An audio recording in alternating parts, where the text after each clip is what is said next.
Hey guys, it's Mitch. Welcome back to Just Friends. This week I'm joined at the crib by the unforgettable Casey Ford. Like his brother-in-law Jake, Casey also received a superlative on our high school yearbook. Most argumentative. I don't think he was super proud of it. And I think you'll also find in this podcast that it no longer is true about Casey. He was great to sit down with and talk to. He was a great storyteller, he was charming, he was funny, and I really enjoyed our conversation, and I think you'll really enjoy it too. I know a lot of you out there have been looking forward to this conversation, and I hope it doesn't disappoint. So now, it is my great pleasure to introduce to you our friend, Mr. Casey Ford.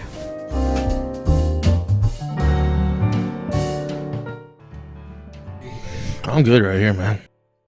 I mean, you know me, I'm a fidgeter anyway. I'm probably going to move around. That's perfectly fine. That's the whole point. That thing will move with you. Usually where I like to start with these things is just our background. Right.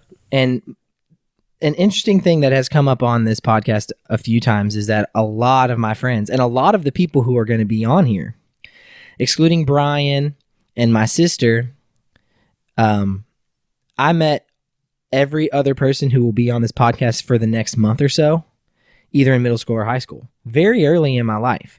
And it's cool how they've all stayed in my life. We're all still very close.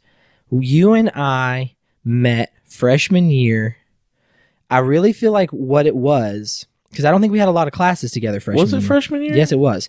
But what we were doing was, I had biology, Mr. Swan biology, with Jake and TJ.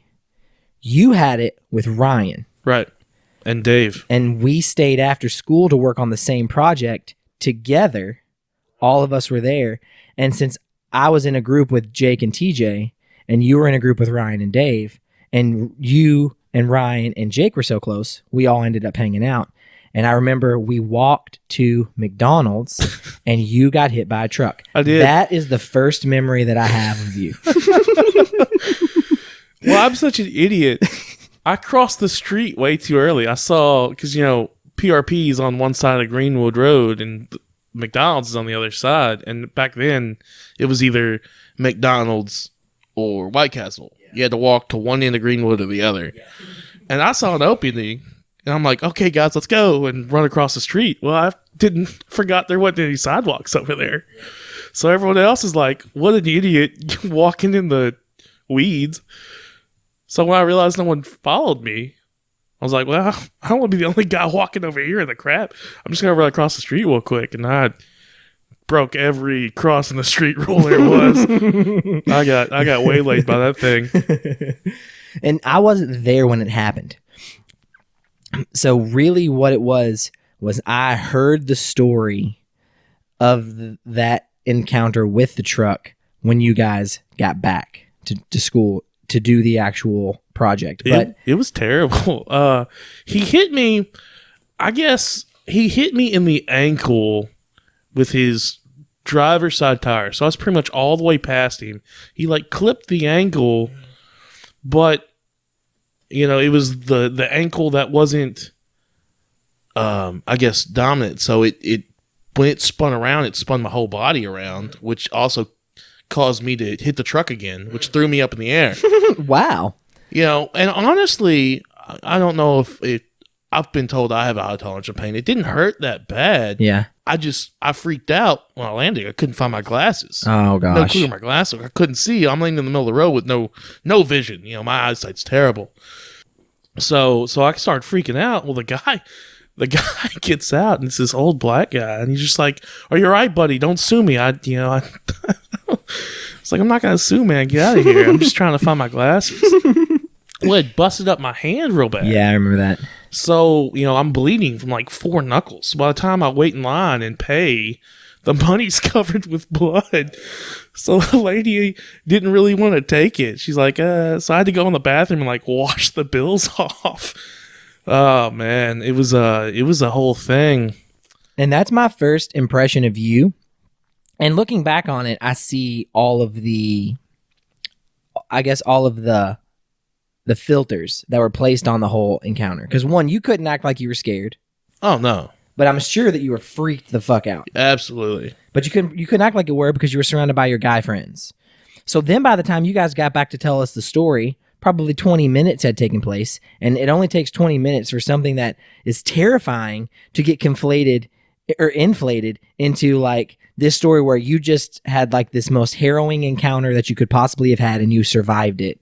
You were elevated in that moment into like a higher tier of like craziness, maybe a little bit, or maybe toughness. I don't know exactly, but just I'd never met anybody who had been hit by a car. And in my mind, I was like, if I'd gotten hit by a car, I'd be crying like a little girl on the side of the road right now.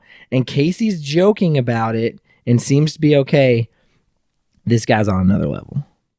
Well, yeah, you can't cry in front of your guy friends, man. I mean, it's true. These are two dudes I've known at that point all through middle school, and especially being the smaller guy. You remember I was so much smaller than everybody in high school. You can't show any sort of weakness, especially the way I was brought up with my dad. You couldn't show any sort of weakness. You had to be just as tough as everybody else. I felt that pressure, but I just couldn't because I was just such a little wimpy little. But no, because I don't know, man. I remember you being pretty tough. I mean, you got playing football like we did. You were a lineman a lot of times. You took licks from a lot of bigger guys. That's true. Maybe I was a better actor than I thought, but in my mind, I was always complaining. You complained. Definitely, we all complained though. I feel like we all complain. Yeah. Who doesn't complain when they get hit by Corey Hendricks? Yeah, but here's this is the place I want to go with that because I hung out with you in high school pretty regularly. That was my high school impression of you. But then we really started hanging out after high school. That's when we spent most of our time together, where we were just hanging out, me and you. And I got to know you, and I was like, no, actually, Casey's a really smart guy, a really sensitive guy.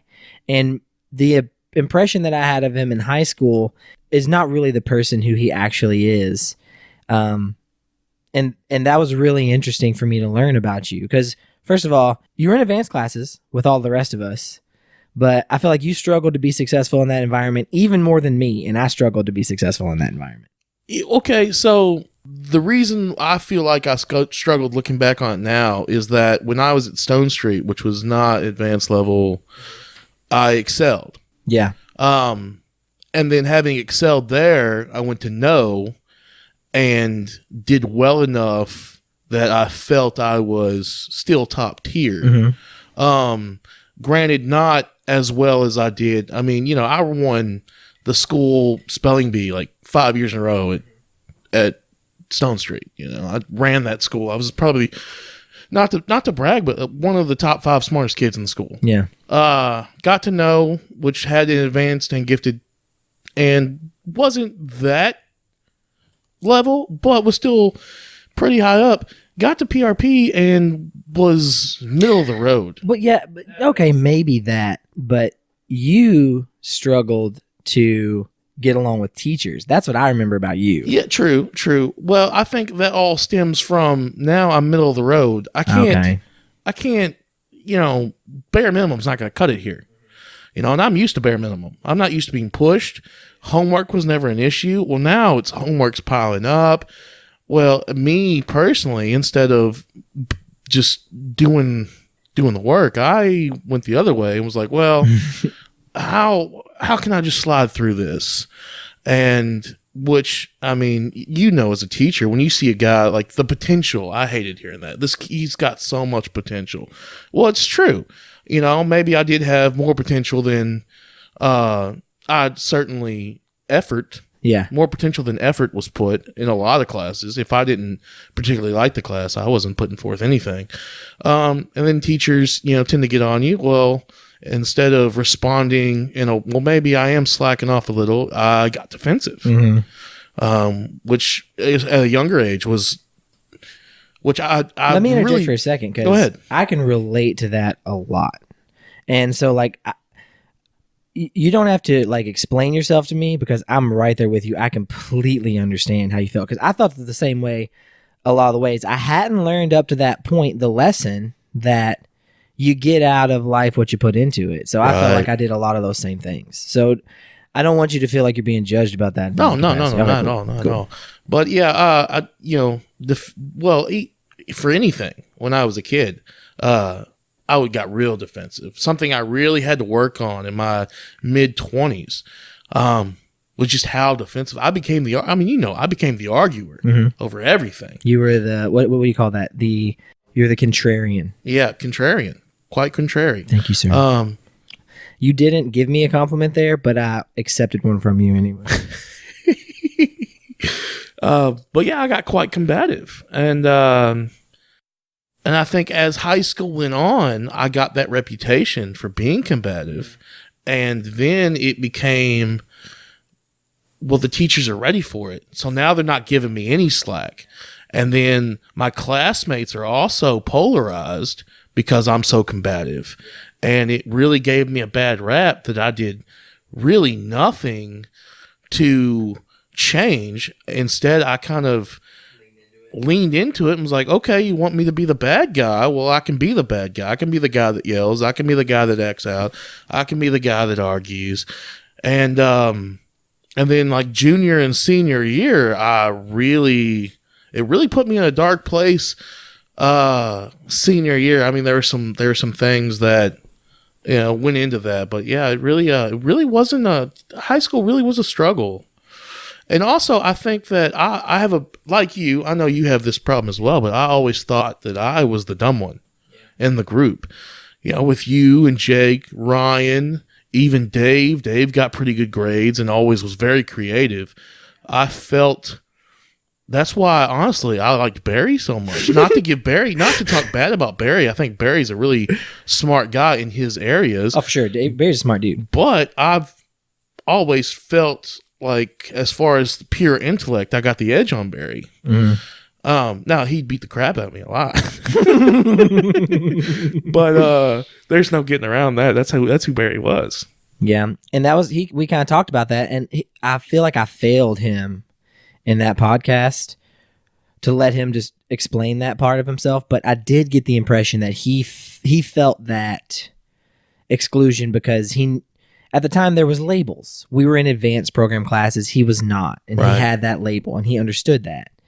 And also, we kind of would win academic awards every once in a while. And he had to be friends with us, and we were proud of those things, so we talked about them. Right. And so I think that Barry actually struggled with that. But he's one of my favorite people to talk to because his point of view is interesting, and he brings out one of my favorite sides of me. So that's what I like about Chris Berry. But I definitely can relate. I think all of us apparently, and I'm interested in kind of exploring this more as I talk to more people, I think when you're in high school, you just feel less than.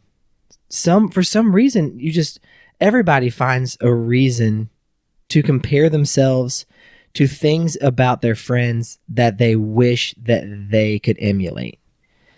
And I think we would have been much better served had we all realized, no, these are just people we can learn from, instead of thinking it is these are people who are better than me because of this.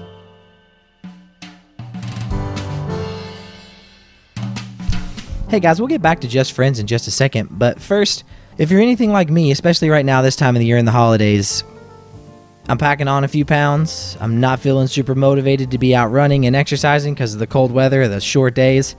And I'm not necessarily prepared to be making the best decisions about my nutrition. So I've probably gained 15 pounds since the sun started going down early. And that's where it can really come in handy to have a person who's an expert on nutrition. And that's where Miss Emily Berry comes in. Emily Berry is a chef and a registered dietitian who helps you build your own version of a healthy lifestyle. And she is our friend Chris Berry's wife. And she's a wonderful person. Many of you probably know her.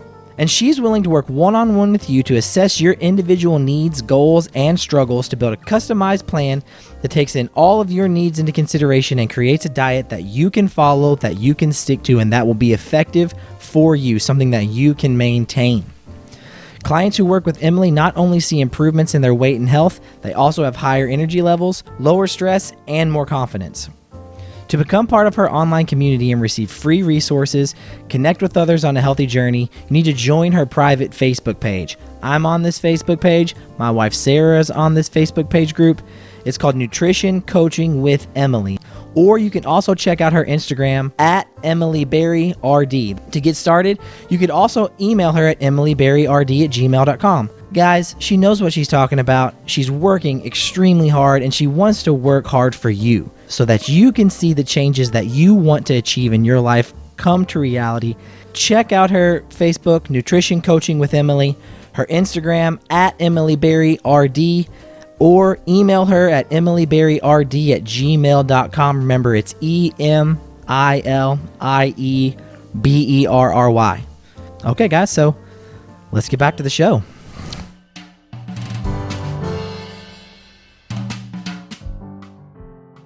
I always thought Jake was the leader. Yeah? I always thought Jake was the leader. I feel that. Jake was the most popular. Jake was the most well-liked still to this day. If you don't like Jake Stratton, then I'm not going to like you, personally. Jake's so funny, so easygoing, so laid back. It's so hard not to just love the guy. That I tend to follow Jake because if I follow Jake, well, I tend to stay out of trouble when Jake's around. He was always good at kind of tempering myself. And then he always got invited to everything. Yeah. And even in football, like when he was playing, he was a little bit more athletic, I think. Yeah, definitely than me. Definitely than me too. Mm-hmm. Definitely than me too. But the funny thing is that I always saw Jake as the leader. Jake goes, I'll follow. People wonder why we're friends, but I mean, later in life, once I started hanging out with Nate, Nate was my longtime roommate. Met him at UPS. He went to Manual, and I guess he had a conversation with Jake about why he didn't go to Manual.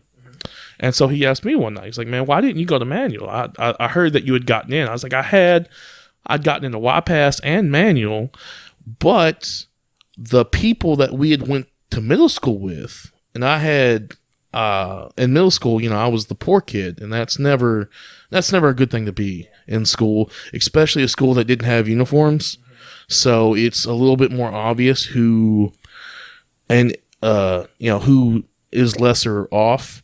And was a lot of East End kids, traditional school, because it Gateway, fed into Manual, right? So a lot of more affluent families sent their kids there. So I struggled with popularity there too. I just didn't want to go that route. So I asked Jake. I said, Jake, man, where are you going? He said, I don't know. I'm really thinking about PRP. I was like, well, if you go to PRP, I'll go to PRP. Mm-hmm. That's a no-brainer. So I'm gonna put in for PRP tomorrow. Well, apparently, Jake had told Nate that the only reason he gave PRP any thought was because I was going to PRP because I didn't want to go to Manual, and that always that was a real paradigm shift. When I look back at a lot of things in that light, it enlightening. I will say the only thing I can say about that is I'm super glad that happened. Right. Me too. Because Manual's a great school. Especially, I'm a teacher. I teach in the exact same district that we all went to high school in. I think that's part of the reason why this conversation happens to tend around high school so much, because I can compare us to my job, and a lot of the experiences that we have, I now have new insight on because of my job. But I'm so glad that you and Jake and Chris and Ryan and TJ were at PRP, because with the things that I dealt with while I was in high school, I needed friends who were also dealing with similar things. And I had that in you guys. Right. And I also really needed to come out of my shell, because freshman year of high school was so hard for me because I was so awkward. I didn't have any friends. I didn't know how to make friends. You were really quiet. It was interesting looking back to see, like, from quiet kid that was kind of TJ's buddy freshman year to becoming dude with the guitar serenading ladies, senior year. Gosh, I want you to take your hand right now. Nobody can see you, but you went from very low to very high when you got to dude with the guitar. I want you to take that high point, put it back down low, and take your low point and stick it in your ass. That's where I feel like I started. Just like I came from shit.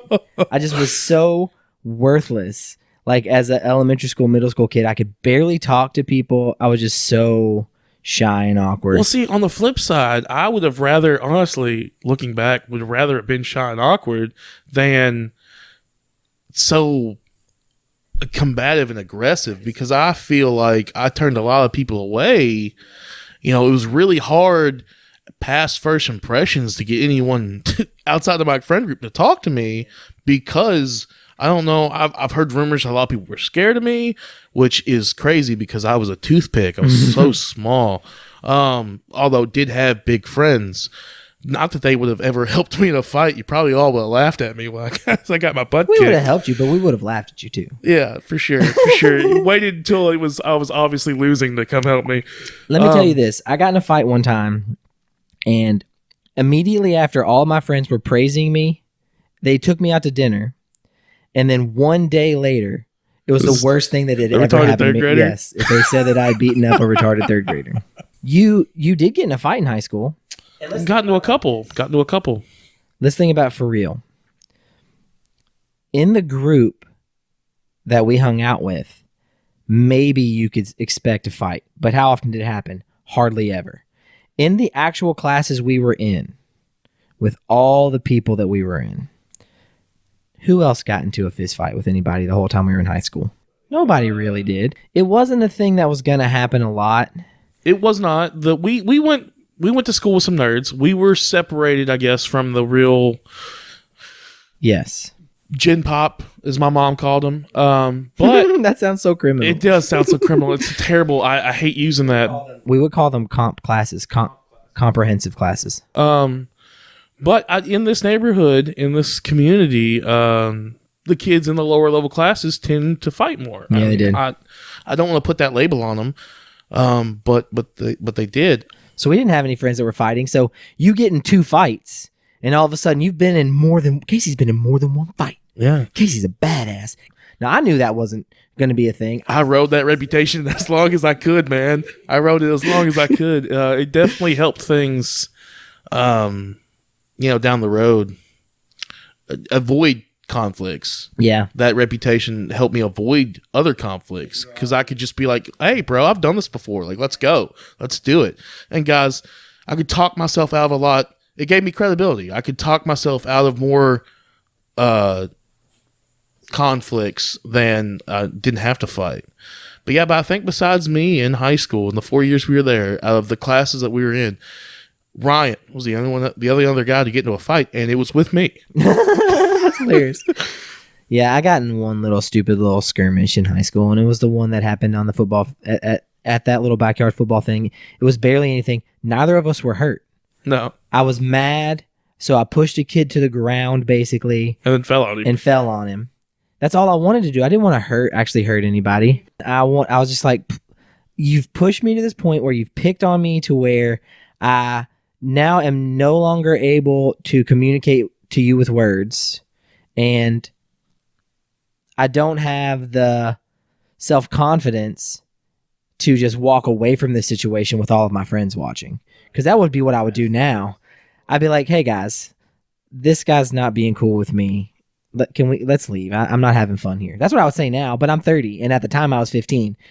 So like the altercation happened. All my friends were stoked. And then immediately the dynamic shifted back into what is actually my dynamic, which is, hey, let's pick on Mitchell for a second. It's fun to pick on. He's not going to do anything about it. Yeah. He might throw a little fit and cry like a little bitch and then run away. That whole thing came about Monday morning, because that was on a Friday. Monday morning, I heard Mitch got into a fight at elementary school. High school's so stupid. And I don't even know. And Jake was like, yeah, he was over there picking on little kids.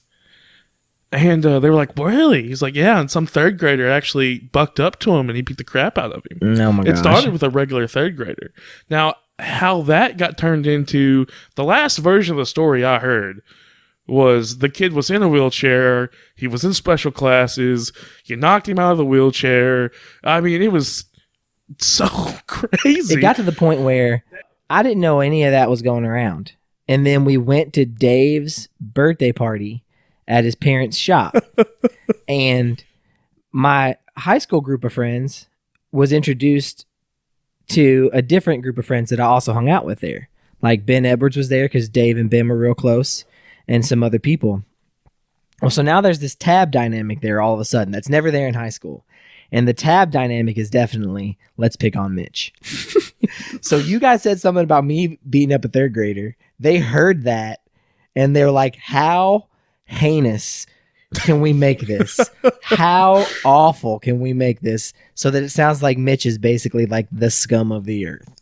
And so it became that I beat up a mentally handicapped and physically handicapped young man around the age of 8 who happened to be confined, sadly, to a wheelchair. And the narrative goes that I knocked him from this wheelchair and stomped him. Let's just take it there. To death. I killed this third grader. This is the story. Now, that being said, I don't think anyone at PRP actually believed that you beat up a third grader. But your reactions to the story were always so priceless that it got brought up constantly. Well, that's the thing. That's a thing that we've talked about a little bit on here with Chris. Is my usual response to things like that was to completely overreact and to give the person making fun of me exactly what they want. And when I was younger, I didn't know. I just did. But definitely back then, I could not help it. I did not realize that was exactly why I was getting picked on, and I fed the fire, and it was awful. You were so dramatic. I know, I'm still dramatic. You should have been an actor. I would have loved to have been an actor. I would love to. I didn't know. And nobody around me had ever been an actor. My parents were like, get a job that pays money. Trust us. It's helped us. You should do the same thing. Right. So like that's what I thought I needed to do. I mean, some of my favorite stories in high school were Mitch stories. And just thinking of Mitch stories, you said that you thought you weren't tough. I remember one time we were in what class? Issing. What was that? Physics. You slapped me across the face. And I had to stand there and be like, "Oh, we can go," but I was scared, man. That rung my bell. You thought you were scared? You rung my bell, son. I was scared. I remember one time I stood up to Chris Young in Miss Issing's class because he was picking on me, and I was like, "Do you want to fight? Because we can fight right now. I will fight you right now." And all I was actually thinking was, what if he wants to fight? He did not want to fight. No, I got so because lucky. I don't know if you knew, but I was standing up behind you. I don't think he wanted the both of us. But yeah, I actually left class because I felt like the only way I could just... You know what? I actually remember that now. I'm so glad you did that. You took the high road, and it salvaged our friendship. I should have... It's interesting for me to even relive this because... When I think back to my friendships in high school, you were just the person who was most like me. Yeah. That's why I think we butted heads more often than I butted heads with other friends, because you were the person who was just most like me. You've had a lot of the same experiences that I've had. I think that's probably why we butted heads, because we're just so similar to each other. But then, I mean, like... Jake had some of those similar experiences too. Our core group really came from, and I don't want to put this on anybody, but families that suffered from a dad who liked to drink. Yeah. I'm not going to call any of them alcoholics, but suffered from a dad who liked to drink, a dad who acted out when he was under the influence. From mostly the same socioeconomic class, very blue collar, and then that manifested into a lot of the same interests and also a lot of the same mental or emotional illnesses. Yeah, a lot of the same mental health issues. Yeah. Not being able to live up to that father, not being able to, really wanting to get out of your socioeconomic state. Yeah. Just really a lot of the same issues. I didn't have the socioeconomic part as much. My parents did pretty well. I always had that privilege. I always was lucky because my dad had a pretty decent job that made pretty good money, and so did my mom. My dad got sick when I was a sophomore and had to stop working. He had hepatitis C. I don't know if you know that. I did not know and that. he had to take interferon treatments, which are kind of like chemo. I remember he stopped working, but I thought it had something to do with he also had the like head, 2 heart attacks. the head injury. He had head injuries too. And my poor dad. The fact that he is as awesome as he is today is a testament to how awesome he had to have been. I'm going to tell you how awesome your dad is. For everyone who doesn't know this, Mitch's dad made a coonskin cap. He shot a raccoon. No, he trapped it in a trap. Trapped it. That's even better. He had, oh my God, dude. He trapped this thing. He made a coonskin cap out of it. But unlike most people, he left the face in the front and it acts as a little bill. And it is the most awesome thing ever. And he wears it just watching TV in his front room. It's fantastic. So, yeah, I don't give him enough credit for this, but while some of my worst traits definitely come from my dad, some of my best traits.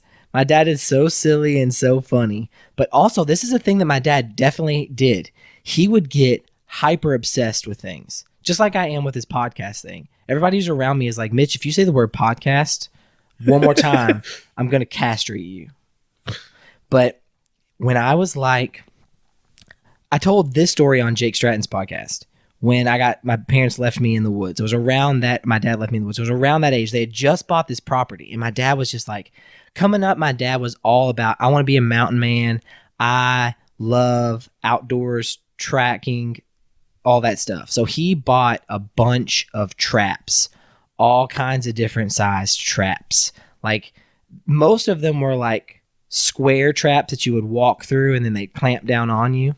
But he had some like of the small, what looks like bear traps, like the clamp traps, the paw traps. Yeah, I had a couple of those, but mostly he had beavers in this one creek, and he wanted to trap these beavers because they were damming up this creek and it was flooding this whole bottom, and he wanted to have a road through that bottom. So he bought a bunch of traps, and he had to do so much stuff to these. He had to like soak them and this like stuff, and this motherfucker trapped like 6 beavers.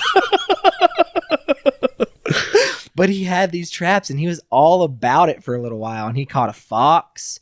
He had to buy all these little permits and stuff. He was all about it. He caught a raccoon. He caught a fox.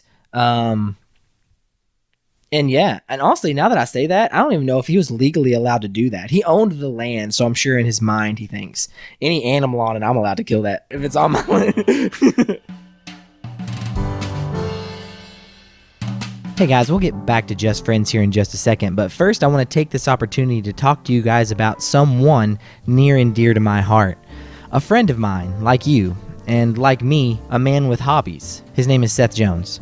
Seth is a local artist, and he has a bunch of great projects that I'm currently enjoying. The first one I want to talk about is his webcomic series, Ragamuffins. Ragamuffins gives you a beautifully illustrated and relatable view into the life of its creator, my friend Seth. It's funny, it's thoughtful, and it's thoroughly entertaining. I first started reading Ragamuffins around like 2010 when I first met Seth, and the series has changed a lot over the years, and it's been really fun to watch it grow, but one thing that hasn't changed is it's good. It's really good, and I think you'll enjoy it. You should check it out on Facebook and on Instagram at Ragamuffins Comic. You can see animations of the whole creation process, and it's so cool. It's amazing to watch him create these comics from a blank piece of paper all the way to this finished product. And that's just the illustration, not to mention the writing, which is also really good. But that's not all that Seth is making. This man is oozing creativity. You should also check out his personal Instagram to view his fine art series, Animalia. Now, this for real, this is my favorite because it's so freaking cool. There's all of these beautiful and amazing illustrations that Seth is doing in all kinds of different mediums, and he also like shows you the whole creation process, again, starting from a blank canvas or a blank piece of wood all the way to this finished piece of art that, I mean, it's beautiful. I could imagine it hanging in 21C and I wouldn't ask any questions about it. And the process is beautiful to watch. The whole creation process itself is as beautiful as the final product. If you want to see what I'm talking about, you need to check him out on Instagram, Seth A. Jones. You won't be disappointed. There's a ton of cool stuff to see. The one of him drawing the orangutan is my absolute favorite. The detail is amazing. You have to check it out. So that's Seth A. Jones on Instagram to check out his fine art series, Animalia. You need to check it out. at Seth A. Jones on Instagram. And don't forget to check out Ragamuffin's Comic on Facebook and Instagram, and Seth A. Jones on Instagram. You'll be glad you checked it out, I promise. All right, guys, so let's get back to the show.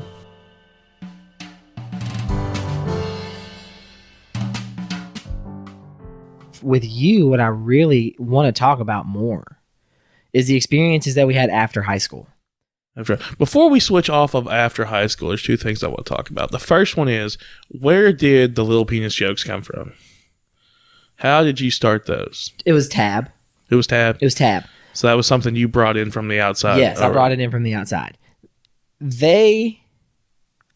First of all, they all have humongous dicks.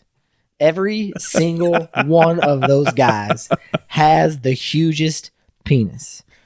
And for the record, I have the smallest of all the penises in the world.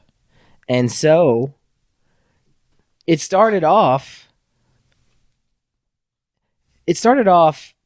some guy made a large penis comment to Ben Risen. And in defiance, Ben, being the weird dude that he is, was like, "You want to see my dick? It's the tiniest dick you've ever seen." And the dude totally freaked out and backed down because Ben freaked him out so much. And so it just became a thing of pride to have a tiny wiener. And then so it would always be, we'd be making fun of each other for having big wieners because this dude said he had one, and this dude was super lame trying to pick a fight with Ben Risen. And Ben shut him down by saying he had a little wiener. So that's the origin of it, I think. But yeah, no, it just kind of became more pervasive. And then it kind of became just like it was characteristic of our friend group. Like, we didn't need to posture and see and to play into the traditional stereotypes. We were comfortable being a little bit silly and saying those silly things about ourselves. So that's where that came from. What's the other thing you want to ask me? Oh, this isn't really, it's just a fun story I want to share. I don't know if anyone, but going back to football, we were neither one of us very good. Not very good. Yeah, no. Jake and Ryan and Barry were the football players. And so on this particular Friday, after school, we would have a meal in the cafeteria. And the good players, the starters and the seniors, got to go up to Stinson's computer lab and play on the computers. If you weren't any good, or you were just younger, you had to go to the locker room and do absolutely nothing. Yes, you did. Talk, play cards, do your homework, read a book, whatever. Well, on this particular Friday, I guess people were just a little more amped up than normal, and it had rained. It was raining that day, and all your stuff was wet. Yes. Everything had gotten wet. So you actually went into the back, because it's separated. You have the locker room area, and then you have a bathroom that soaks up all the sound. And then you have a back training room that had washing machines. Yes. And you were actually washing your clothes. I was drying my clothes. And apparently the energy in the other room had, like you said, it had been high. So one of our coaches, Deacon, Yes. Coach Deacon, comes out and he starts ripping everyone's ass for being loud, how this is a time for reflection, get your minds right for the game. We shouldn't be laughing. We shouldn't be cutting up. We shouldn't be doing anything. And he just goes on for like a 5-minute tirade. And like I said, that bathroom, I guess, had soaked up all of that. So you're in the back completely unaware. And we're all just dead quiet. No, he's just staring at all of us, just daring someone to say something. And Mitch comes strolling through that back door in nothing but his tiny whities. I don't know why I wore tidy whities. I don't either. But you were doing this weird little cha-cha dance. And it was just, look how fat I am. Look how fat I am. I was rubbing my belly, if I'm not mistaken. And then you stopped like dead, like 5 feet in the room and looked around. It was dead silent. And Coach Deacon, I thought, was going to rip your head off. He went from he was a white dude. He was a little tan, but he was a white dude. And he went to like brick red. Thought he was going to blow his shit. He yelled at you so much. I was glad he yelled so loud because I was laughing so loud. I thought I was going to get in trouble. It was the most ridiculous thing I'd ever seen in my life. He was so close to my face. I could smell his breath. He had stinky He breath. got so close to you. And the heat from his face, I could feel the heat from his face. And you were so confused. You didn't know why you were getting I had yelled no at. idea why I was getting yelled at. And the only thing, and this was the worst part about it, because he's yelling at me, and he had just yelled at you guys for 5 minutes. He was going to yell at me, I think, for probably a significant amount of time. But like, I was so startled, I started to cry. I didn't know that. Like right in his face, and he saw me crying, and I was just like, I didn't know. I was watching my, and I think he realized like halfway into that, but his energy was so high that he couldn't come down from it. So he yelled at me for about another 30 seconds, but I could see in his face he felt really shitty about it. He slammed the door to the coach's office. At that point, I think he was less mad at me and more just like, oh my God, I just yelled at this poor kid for no reason. I need to just lock myself in this room. Oh my God. Such a great time. Yeah, oh gosh, that's one of, yeah, that was a horrible experience. That was a classic Mitch Embry story. It's true. So many people get so much enjoyment out of that. I actually really enjoyed telling that story. I was in a good place. That's why it's funny, because usually I'm a little bit shy and a little bit reserved, but I was in a good place. I was in my happy place. I was rubbing my belly, and then Tidy whities, not even socks on. Tidy whities and nothing else. I was so comfortable in that group. they were seeing me almost naked. Nobody's seen me almost naked since my mom, and I was like 2, and she was changing my diapers. But since then the belly's gone, man. You look good nowadays. No, I'm getting chubby. I'm getting chubby again, and it's because I am sad a little bit about work, because I'm not super loving work. So I'm eating my feelings, which I know that I do and I need to stop doing. I fall into that same problem. And then I hurt my foot a while back, and I totally stopped running, and I just haven't started running again because I was also in my feels. Once you kill that routine, man, it's so hard. But I'm going to get back into it. I'm in a dark place right now. See, I'm so lucky because I have Sarah, and Sarah's super supportive. And she knows right now that I'm in a dark place. She's a little bit frustrated with me because I don't see it, but apparently she thinks that she's put on a little bit of weight, and she's ready to get that shit changed. Because usually I'm the one who's like, let's eat this unhealthy meal. I'll admit to that. I'm usually the one who's like, let's go. But I don't know. You go through, this is the thing I'm telling myself at the moment. You go through seasons, and everything is temporary. Nothing is permanent. So I'm in this place right now. I don't want to stay sad about my job. I'm working to change that situation. And hopefully, if I stay positive and I stay focused, like I took Winnie yesterday for like a 45-minute walk. Oh, yeah. Not a run, but better than sitting on the couch all day. And so I'm just trying to weather this season and move on into a more positive time and make the growths and make the changes that happen. And that's where I'm at now. But thank you. I appreciate the compliment, because one of the things and the themes of this podcast has been like how my friends have grown, how they're different. You will appreciate that I marked you as my friend who I think had changed the most since high school. I do appreciate that. Yeah, that came from a lot of struggle and yes, I imagine deep that it did, self-evaluation. and that's kind of what everybody is going through. Jake, I don't know if this will be in the podcast or not, because I can't remember if we talked about it on air or not. He chose Dave.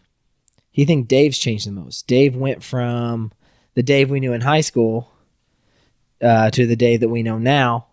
I don't know. I don't want to make an evaluation about Dave. I want people to get to meet Dave on the podcast, so I won't say a lot about him. Yeah, Dave's definitely grown. I don't know if he's the most grown. Who would you say? Who would you pick?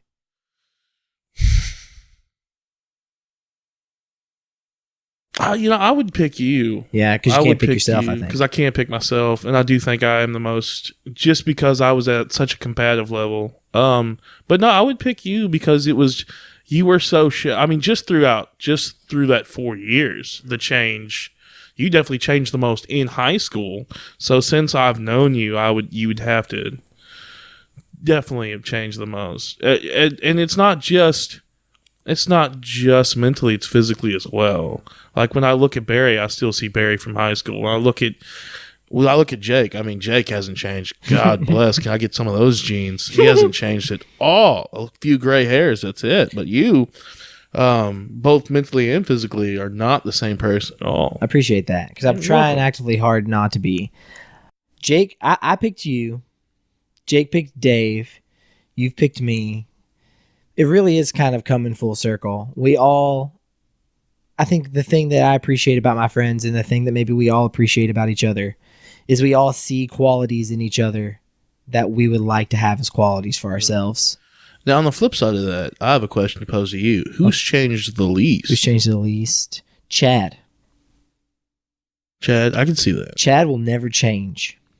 Chad will remain the exact same Chad that he is at this very moment. That's not true. Chad's changed so much. Chad has changed a lot. Chad's changed a lot. But the thing that, and this is terrible, I've said this quite a few times, and it's terrible that I think this, but I also think it's true, is that Chad, the driving factor for Chad is that he's so scared of life. He's scared. Let me disagree with you. Okay, go ahead. And throw you a different perspective. I don't disagree with you, actually. But I think what's more motivating Chad, and this is part of the reason why I think Chad has actually changed the least. I think he, in a lot of the same ways that Chris Berry pointed out about me, is still exactly who he was. Just he's grown. He's more comfortable with who he is. I think what motivates Chad is Chad knows what he wants. Chad wants what he had when he was a kid. He wants to recreate what his family had because he had a happy childhood. He played softball. He played baseball. He was athletic. His parents made pretty good money. He did well in school. His brothers did well in school, and they got jobs. Chad's dad is an engineer. He designs conveyors. Every single one of Chad's brothers is an engineer. They all just want to recapture what they had when they were younger. And Chad has done, I think, probably a pretty good job of doing that. Hey, man, I mean, if of all the friends I have, you want to look at Leave It to Beaver, that's Walt. That's his family. Walt is Chad's dad. Yeah, Chad's dad is Walt. Yeah, he's Walt. Heiner. Walt Heiner, yeah. Walter Wade. They have the brick house with the white fence around the backyard and all those cats. Chad does? Oh, no. Okay. Chad's parents. Yeah. Yeah, Chad's parents, and they had the 3 kids. They all played baseball. They all went to the same school. Oh, God, I love them. They all, they're all ridiculous. They're all still pretty tight-knit. They're still a pretty tight-knit unit over there. They are. Pretty sure Andy's going to come out to be gay at some point, but I don't think he's going to come out to be gay, but he's, maybe, I don't know. If he is, I still love him. Oh, I love Andy to death. I've just never met someone in their mid to late 20s. I don't know how old he is. He's got to be like 26. Yeah, he's got to be mid to late 20s. Mm-hmm. Just uninterested in seeking female companionship. I don't think he's uninterested. You think his game's that bad? No, I think his game is great. You think he's lying to us? I think that Andy is balling. You think he's just a liar? I think he knows that his parents are a little conservative and his brothers are conservative, but I think Andy's got Bumble and Tinder, and I think Andy is seeing ladies. I think Andy is spending time in the company of more ladies than you would expect through social media. I hope that's true, man. I hope that's true. I do too, because the other side of it is Andy is a virgin, and he needs to not be that. Andy, if you're listening to this, if you make it to 30, son, just tell me the check on any. We will fix this. Andy, I will personally perform a sexual act on you. I was gonna pay for a hooker, but I will personally perform a sexual act of your choice on you. If you make it to 30, Andy, we'll make this happen for you. And you don't have to be ashamed. You don't have to be ashamed. But anyway. So that's my because I like to psychoanalyze. All right, so I think if I think about my friend who's changed the least, I think Chad. And I think he's changed at least because he really is just the same person he was before. He's just kind of now realized the person that he's always wanted to be, and he's kind of grown into who he is. He kind of just is his dad. If he has 3 kids, then Chad's life is a fractal. And fractal, what a good word. He is a perfect fractal off of his family. And if they have like a son and a daughter, they should only just have the 2, because then they're like a weird perfect fractal of Chad and Samantha. Because Chad and Samantha are basically the same person. But anyway, who do you think has changed the least? I think Ryan. Really? Yeah, and I say this because Ryan, even at a young age, had that life set in stone. He knew exactly what he wanted to do from the time we got to know, and he did it. Good for him. Moving to Georgia, living down there, that I don't think that was necessarily in the plan, but Ryan is about, he doesn't want to be blue collar. He wants to be high class. Yeah. He wants to be that engineer that makes a lot of money and can buy all the nicest things for his family. I hear that. He said, I'm going to PRP first day. I'm going to PRP. I'm playing football for PRP. I've been Panther youth my whole life. So, and that's what he did. He went to PRP. He went to the advanced program. He got into speed school. He got his degree. He got a good paying job. He's got a couple promotions. They got a nice new big house down there. I love going down there because I need to go down there. I love going down there because, I'm a t-shirt and jeans guy. I always have been. But when I go down there, him and Natalie, of course, like a lot of our friends, his wife's from the East End. Mm-hmm. Yes. And you went to their wedding, real high class affair. Nice wedding, yeah. Real high class affair, very nice wedding. I kind of get to step in that life for a weekend. Yeah. We go to the real, schwinky whiskey bars, and we go out to like a 4 or 5 star place and eat. And each nice just to step into that life for a weekend. And yeah, he's probably not doing. It's honestly, it's exciting for him too. I'm sure, because he's like, now we have an excuse to do all these fun things. Well, yeah. But at the same time, he's still the same guy. Yeah, he's still yelling at the cards and the TV. He's still, just driven. Yeah, he has a goal and he has a plan, and he knows what it's going to take to achieve it, and he's achieving it, and good for him. Right. But you just created a theory in my brain. Maybe the friends we feel like have changed the least seem to be the friends who kind of already knew what they wanted, and then their lives worked out the way they thought they were going to work out. No. And our friends who have changed the least maybe were dealt some hands that were, or changed the most, I should say, were dealt some hands that were unexpected, and they kind of had to adapt and roll with the punches. So who knows? That's a strong possibility.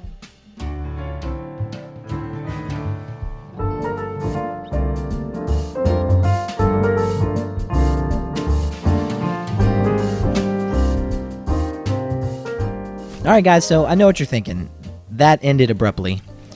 And frankly, that's just because my conversation with Casey is not over with yet. He and I talked for a super long time, and we only said bye to each other once. So you're going to have to tune in to Just Friends again in the future to hear the rest of that conversation, and I promise you won't be disappointed. We barely scratched the surface. For the rest of you guys right now, if you're listening to this, you are my friend. And if you haven't already been reached out to by me about being on Just Friends, then I don't know what I'm doing. But if you want to be on the show, just shoot me a text message. You don't even have to mention the podcast. I'm going to ask you to be on it, duh. Because I want the chance to have a conversation with you. And I want all of our friends to have the chance to listen to our conversation. Facebook, text message, Instagram, doesn't matter. However you want to reach out, I would love the chance to sit down and have a conversation. I hope you have a great rest of your day. I love you. Bye.